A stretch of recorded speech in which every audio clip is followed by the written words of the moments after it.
5 साल यूके में straight forward काम करो, सीधी पीआर मिलती है आप लोगों को। तो मुझे स्टडी वीज़ा पे यूके आना चाहिए या मुझे वर्क वीज़े के ऊपर यूके आना चाहिए। मामू यहाँ पर यूके में आए, स्पॉन्सर कर सकते हैं क्या, वो मेरी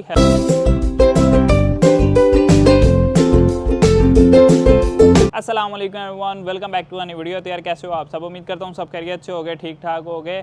तो यार बहुत सारे स्टूडेंट्स हैं पाकिस्तान से, इंडिया से, बांग्लादेश से, जिन्होंने अभी रिसेंटली अपनी डिग्रीज ख़त्म की है। कुछ ने इंटर किया है, कुछ ने मास्टर्स किया है। तो बहुत सारे उनके क्वेश्चंस थे।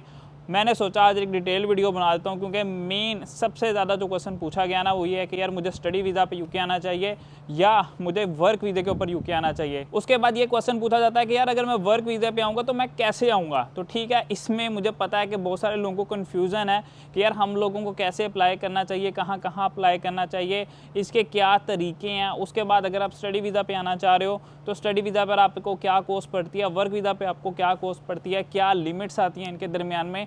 तो आज ये सब कुछ मैं आपको क्लियर करने वाला हूँ।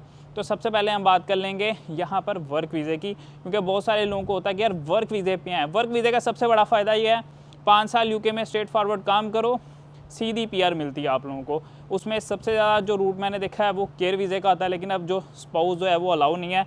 और बहुत सारों का टारगेट यही होता है कि यार हम अपने स्पाउस के साथ आना चाहते हैं।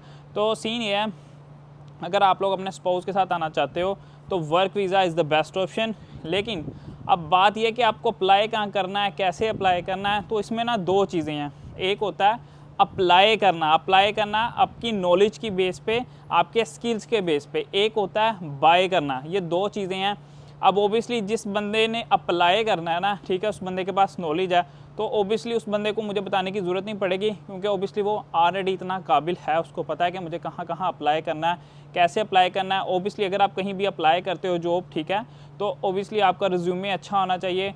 उसके बाद आपके पास स्किल्स होने चाहिए। ओबियसली आपने रिज्यूमे के अंदर जो लिखे होंगे, आपका इंटरव्यू होगा तो आपको पता हो कि यार आगे इंटरव्यूअर ने आपसे कौन कौन से क्वेश्चन पूछते हैं। तो इसमें एक तो बात होगी कि भाई आप लोगों को ऑनलाइन अप्लाई करके जॉब हासिल करनी है, और दूसरी बात होती है कि यार हम लोगों को पे करके यहाँ पर वीज़ा लेना है। जिन लोगों के पास स्किल्स नहीं होते, ठीक है, वो लोग कहते हैं कि यार हम लोग पे करने के लिए तैयार हैं, लेकिन हम लोगों को यूके आना है, अपने स्पाउस के साथ आना है, सिंगल आना है, वो आपके ऊपर डिपेंड करता है। लेकिन अगर मैं आपको सजेस्ट करूँ तो यही है कि भैया आप लोग अपने डिपेंडेंट के साथ आओ, डबल कमाई होगी। सीधी सी बात है, एक बंदा कमा रहा है, अगर उसके पैसे सारे खर्चे में जा रहे हैं, ट्रैवल में जा रहे हैं, अकोमोडेशन में जा रहे हैं, तो कम से कम दूसरे बंदे के पैसे तो सेव हो रहे हैं ना, ठीक है।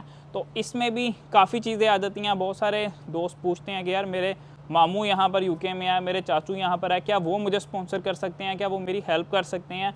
तो इसमें सीधी सी बात है कि वो आपको हेल्प कर सकते हैं अगर उनकी यहाँ पर कोई कंपनी है और वो UKVI के साथ रजिस्टर्ड है। अगर उनकी कंपनी रजिस्टर्ड है, उनसे पूछो, बातों में पूछो कि भाई आपकी कंपनी रजिस्टर्ड है मामू जी। कहते हैं जी रजिस्टर्ड है, तो उनको कहो जी मुझे स्पॉन्सर भेजो। सीधी सी बात है, वो आपको स्पॉन्सर कर सकते हैं, लेकिन ओबियसली उनको काफ़ी अच्छे पैसे पे करने पड़ते हैं, आगे भी, वकील को भी, रजिस्ट्री के लिए भी। तो इसमें ओबियसली वो आपसे कुछ पैसे मांग सकते हैं। रिश्तेदार हैं तो 10,000 8,000 पाउंड से ज़्यादा उनको मांगना नहीं चाहिए, ठीक है।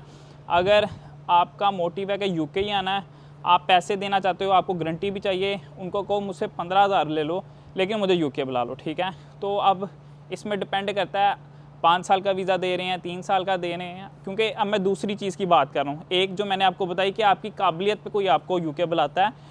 फॉर एग्जांपल डॉक्टर और फिजियोथेरेपी के बहुत स्टूडेंट्स हैं, वो पूछते हैं, तो उसमें ये कि उनको स्पॉन्सर चाहिए यहाँ के हॉस्पिटल से। हॉस्पिटल सारा कुछ बियर करेगा, उनकी टिकट्स, उनकी IHS की फ़ीस वगैरह सब कुछ जो है ना वो जो हॉस्पिटल है वो पे करता है। तो दूसरे बंदे के कोई पैसे नहीं लगते। अब वो दूसरा बंदा जिसको बाय करना है, तो ओबियसली या तो उसका जो स्पॉन्सर है कोई कंपनी है या उसके मामू है, वो पे करेंगे। उसकी IHS वगैरह जितनी भी है, उसके आने के खर्चे वो उसको खुद ही बियर करने पड़ेंगे। लेकिन ये मेन जो खर्चे हैं ना, सॉलिसिटर वाले, IHS वाले, ये सारे जो हैं वो कंपनी बियर करेगी, उसका मामू बियर करेगा। तो ओबियसली मामू मुश्किल ही है कि सारे पैसे पे करे, तो वो आपको पे करने पड़ सकते हैं, तो कोई ऐसी बात नहीं है। लेकिन अगर वो कहते हैं कि जी मेरी कंपनी रजिस्टर्ड नहीं है, फिर आपको क्या करना है, आप उनको को मैं पे करता हूँ। अब यहाँ पर कम से कम, अब मुझे बहुत ज़्यादा रेट्स नहीं पता, लेकिन जो जेन्युइन रेट्स जो मुझे थोड़े थोड़े अंदाजे हैं ना, वो ये आया है कि कम से कम 20 से 25,000 पाउंड लग रहे हैं। सम टाइम वो कहते हैं कि जी इंक्लूडिंग IHS है, सम टाइम कहते हैं कि जी ये एक्सक्लूडेड है। तो ये डिपेंड करता है जो आपको दे रहा है, ठीक है। तो इसमें मोटा मोटा आपका सिंगल बंदे का खर्चा 60 से 70-75 लाख के अराउंड आ सकता है। उसके बाद अगर आप स्पाउस के साथ हो तो ओबियसली उसकी भी IHS जाएगी। 5 साल की है तो कम से कम उसका भी आप 5,000 पाउंड ऊपर लगा दो, तो ये मोटा मोटा आपका 1 करोड़ सीधा सीधा लग जाता है, ठीक है। तो ये उन लोगों के लिए मैंने बताया जो कहते हैं जी आपको वर्क पे आना चाहिए, तो वर्क पे सीधा बेनिफिट है। और मैं प्रेफर भी आपको वर्क ही करूँगा। अगर आप 50 लाख स्टूडेंट वीज़ा पे लगा रहे हो तो 70 लाख वर्क वीज़ा पे लगा दो, वो ज़्यादा बेनिफिशियल है। उसके बाद जो स्टूडेंट कहते हैं कि जी हमें स्टूडेंट वीज़ा के ऊपर आना है, ठीक है, बैचलर्स पे आना है या मास्टर्स पे आना है। अभी एक सिस्टर ने भी मुझे मैसेज किया था कि बैचलर पे अगर मुझे आना है तो उसकी क्या ड्यूरेशन होती है, तो मास्टर्स पे 1.5 ईयर्स या 1 ईयर का होता है। उसके बाद जो बैचलर्स है वो कम से कम 3 साल से लेकर 4 साल का होता है, और डिपेंड करता है कि आपको फाउंडेशन ईयर लगा या नहीं लगा। तो इसमें जो मोटा मोटा खर्चा है, अगर मास्टर्स वाला स्टूडेंट है तो इनिशियल पे भी डिपेंड करता है कि क्या इनिशियल वो पे कर रहा है, बैंक स्टेटमेंट अपनी है या बैंक स्टेटमेंट कहीं से ले रहे हैं, तो उसमें भी डिपेंड करता है।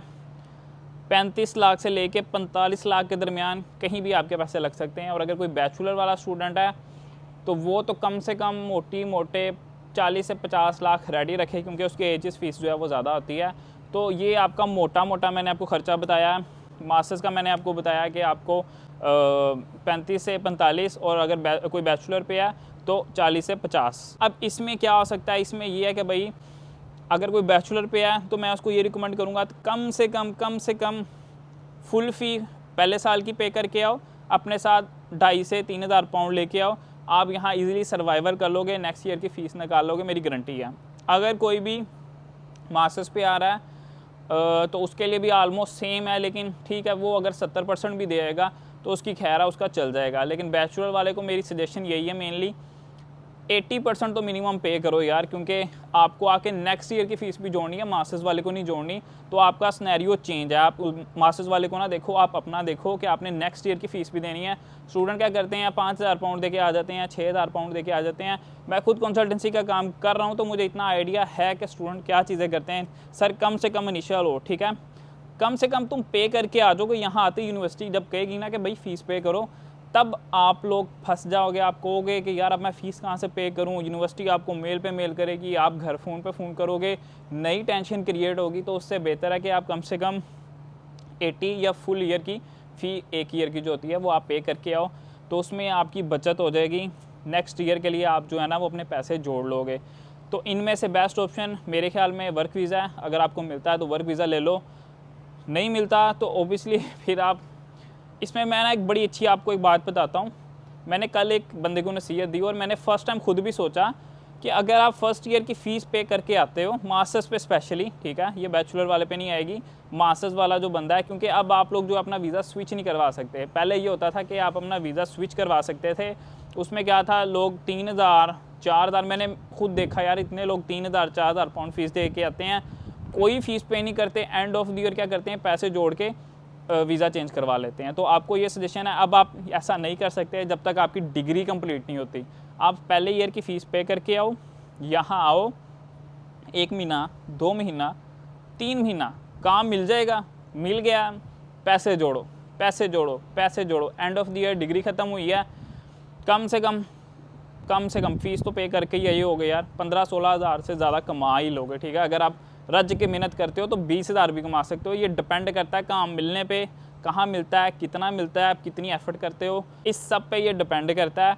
तो सीन ये है कि अगर कोई भी स्टूडेंट पाकिस्तान से आना चाह रहा है बैचलर्स पे, मास्टर्स पे, उसकी डिग्री ख़त्म है, ट्रांसक्रिप्ट उसकी मिल गई है, डिग्री की कोई ज़रूरत नहीं है, ट्रांसक्रिप्ट अगर उसके पास है और वो कम से कम जितने पैसे मैंने आपको बताए हैं वो इतने बियर कर सकता है, तो आप मुझे इंस्टाग्राम पे मैसेज कर सकते हो, मैं भी आपकी हेल्प कर दूंगा प्रोसेस के अंदर।